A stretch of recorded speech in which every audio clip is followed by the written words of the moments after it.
my opinion for Monday, September 28th, 2020 meeting, which was held on Monday.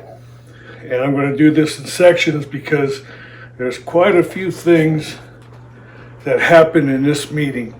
In fact, this meeting is an essential requirement for anyone in this township to watch. It exposes the mediocrity, the total negligence, the incompetence, and the arrogance of our township supervisors, but not only our supervisors, but the employees that we've hired. A lot of you don't know this, but they fired everyone who worked at the township for long periods of time in the offices, and they put their own people in there. Mostly Granger, John Granger put his people in there. He hired people that weren't qualified to do the job, and he did that for a purpose. He knew that they would all have to come to him. They would have to, any major decision, everything they didn't know, which is a lot, they had to go to Granger, so he had them controlled totally. And they're still there, pretending to know what they're doing, and I'll point this out to you very soon. So this first section I'm going to talk about is primarily related to the just the public comments, and then we'll get to some more interesting stuff, okay? So the first public comment in this meeting starts with John Carmelo, and he brings up some very good points. The one I want to focus on where he asked about the Reading Country Club and the HVAC, the heating, ventilation, and air conditioning system. And Mr. Spees makes a very revealing comment. And he says that the quote for the expense for replacing this was 4 years ago. So this thing needed replaced 4 years ago. We know that because they went out and they said they got a quote. 4 years, nothing was done to our facility. So I want you to keep that in mind. And now they're telling us that the cost is going up from $250,000 to $299,000. And I can assure you it's going to probably end up being well over $300,000. So I think that we should be going out and getting new quotes because these quotes are 4 years old. Not only that, the vendor who thinks he's a shoo-in could very well be overstating the expenses because he thinks he's got the job, he's in. So we should be aware of that. I think it's a nearsighted attitude by the Board of Supervisors. Dave Spees revealed it 4 years ago, folks. 4 years they've been dragging their feet on this.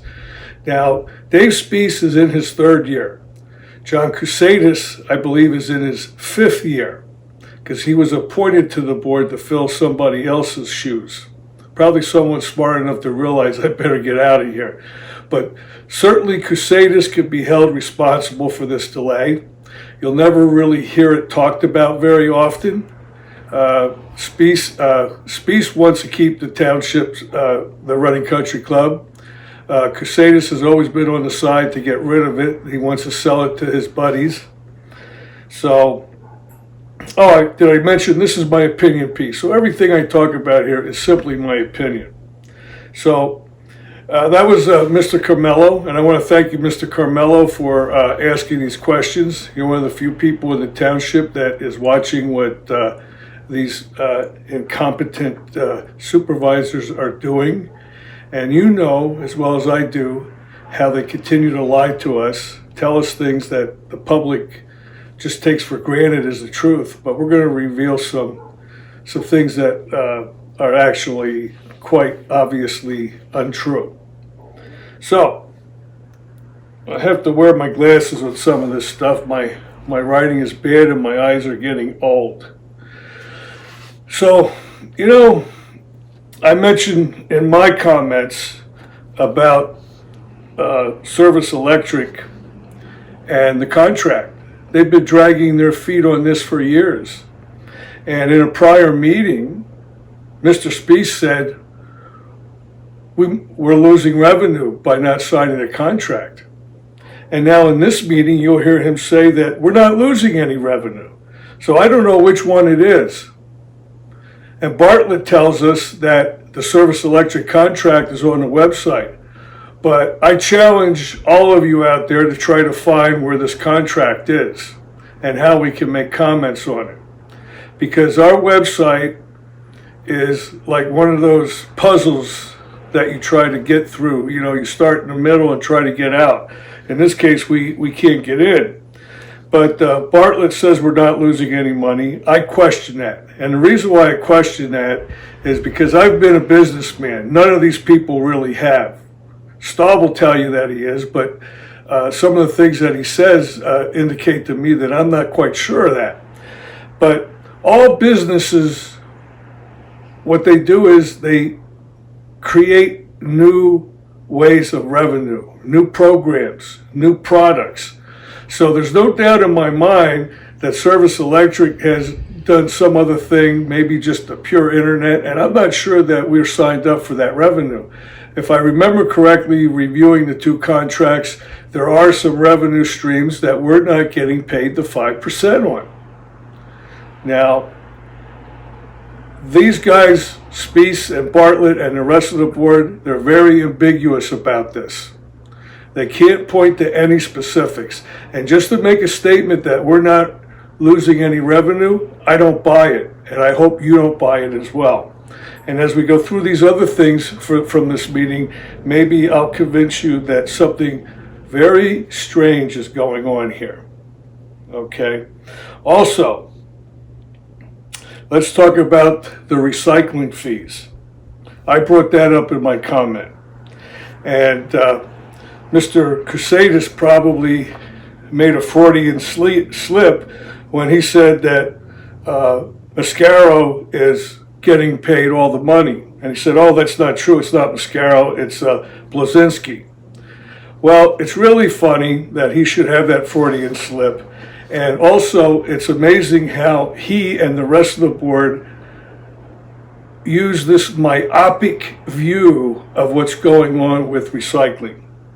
Bartlett doesn't even have the story right. In his long little dissertation in this area, he talks about it went out for bid, then I'm confused if it didn't go out for bid, all these different things. But I can tell you, I was there when it happened. And what happened was in a meeting, we have the video, so if the board wants to dispute it, let me know, because I'll provide you the video that proves it.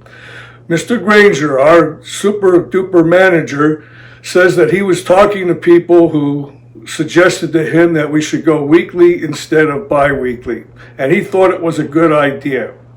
So this wasn't even in the budget, but the board approved it. The board approved it without even really having any conversation about it. So and they also said, well, we're not going to tack on the additional fees for this doubling of the recycling. We'll just eat it. We'll pay it out of the general fund. The taxpayers won't have to pay it. Well, you know, whose money is in the general fund? It's the taxpayers' money. So right now you're being charged $20 a year for this recycling. That's going to go up substantially next year if they continue the every week pickup. And I can tell you it's not necessary. Today is Wednesday. They just did pick up recycling here, and I can tell you I walked down a couple streets in my neighborhood here. Very, very little recycling tubs are out. So that tells me that every 2 weeks is really sufficient. Some people are going to have a little bit more than others, but is it really worth it to go from a little bit over $200,000 a year to over $500,000 that we pay Blazinski? And then we also have some other type of recycling fee that I think they said in the video that they pay to the recycling center, which is Mascaro. But what they're not telling you is that all these efforts are mandated by the state to do recycling, number one. Number two, the charges the money we pay Blazinski should be more negotiable. I think we can get a better deal. Number three, the big thing about this is, why did we go from every other week to every week? And my theory is, first I ask the question, who really benefits from this? The taxpayers don't benefit, because obviously we've just more than doubled our costs on a whim, on a whim from John Granger, and then the board passes it even though it's not in the budget.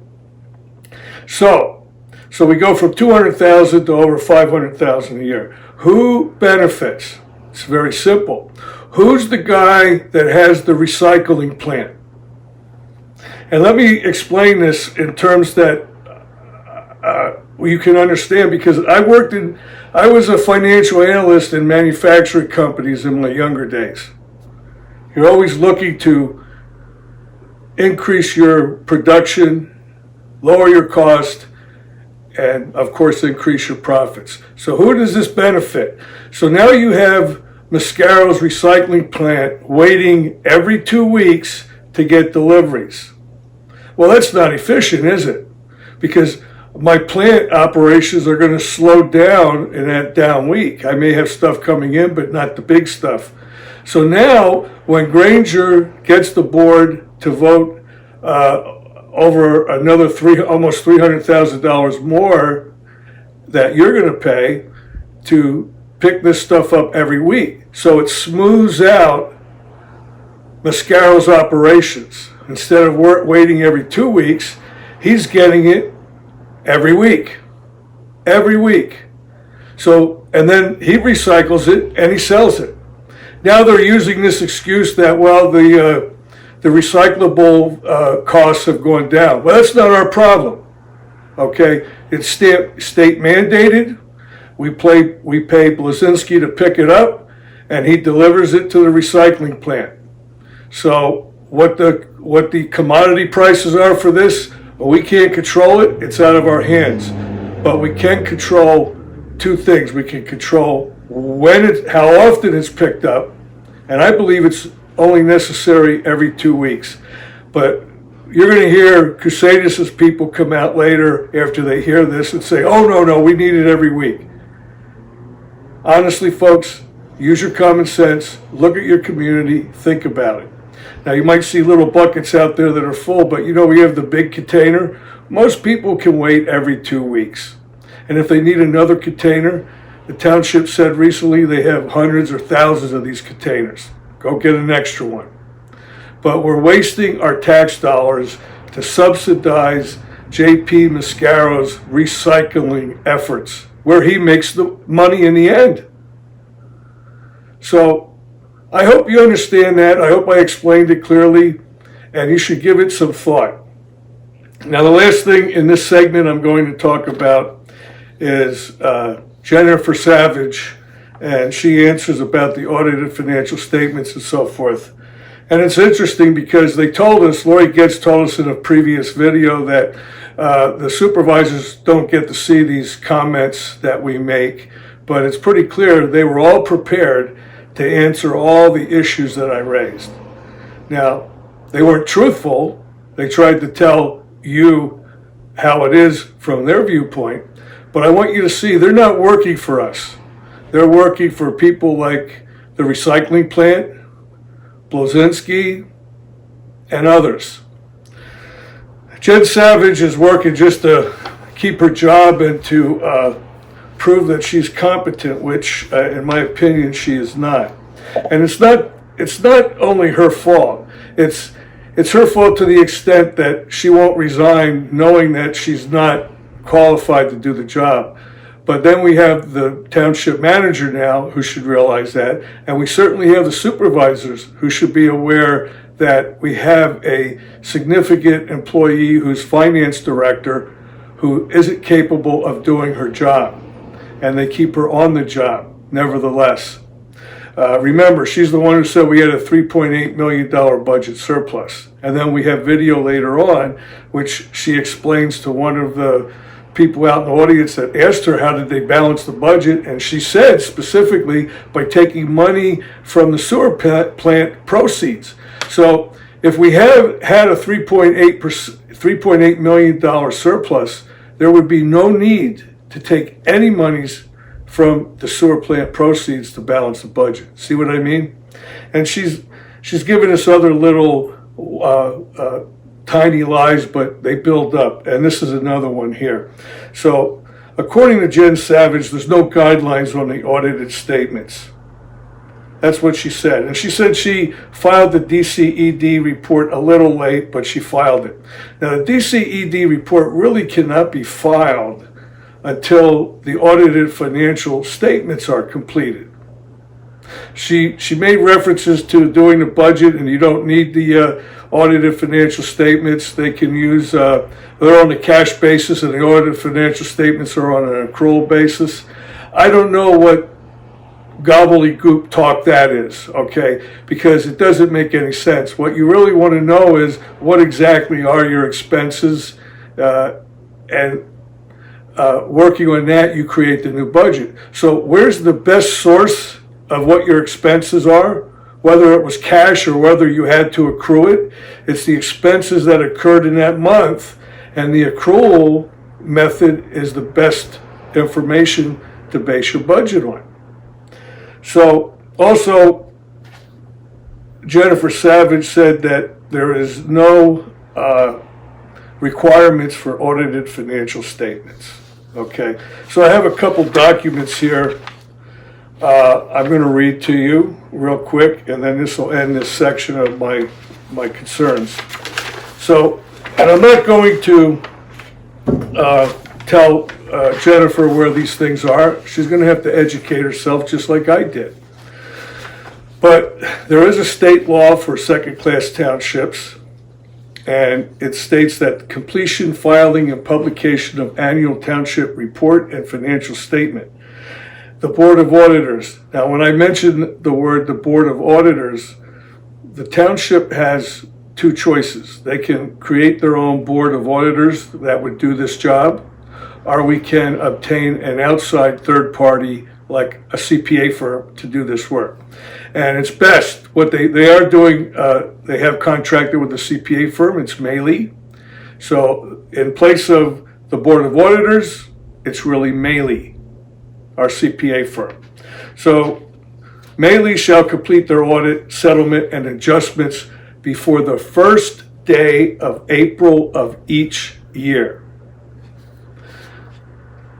B, the Board of Auditors, Maley, shall make a report of the affairs of the township, executed copies of which report shall be filed not later than 90 days after the close of the fiscal year by the auditor, Maley, with the township secretary, the clerk of the court of the county, or the profanatory under local rules of court, including the Department of Community Affairs and the Department of Transportation. That's now DECD. Each copy of the report shall be signed by the auditor, the CPA firm Maley, and duly verified by the auditor. Any auditor who fails to file the township report or to publish the required financial statement commits a summary offense. So this is due 90 days after the year end, and these financial statements are used to create the DCED report. Now, it goes on further. There's another section, the last section in this state law, that on or before the 15th day of April of each year, the secretary of the township shall publish once in one newspaper of general circulation in the township concise financial information prepared or approved by the auditors and consistent with the audited financial statements for total assets, total liabilities, and total net position at year end, and total revenue, expenses, and changes in net position for the year just ended, and a reference to a place within the township where copies of the financial statements and the accompanying auditor's report may be examined. Now, some of you may have seen this from other townships, where you see this strip in the Reading Eagle, in the newspaper, where they have all their financial data. Well, this township hasn't been doing that. I don't think they did it last year, and obviously they haven't done it this year because Jen Savage says there's no requirements. But there are, and you noted I said that audited financial statements. If the auditor, Maley, that we pay quite a bit of money to, are reviewing and auditing our financial information every year, and then they provide their comments on those audited financial statements, they are something that is used for DCED, and they are required. I'm reading it here right now, Jennifer Savage. So wake up, learn your job, or quit. So full financial statements and the accompanying auditor's report. So there you have it. And this concludes section 1 of my comments and opinions on this particular meeting. I'll be back in a moment to talk about the next portion of this meeting.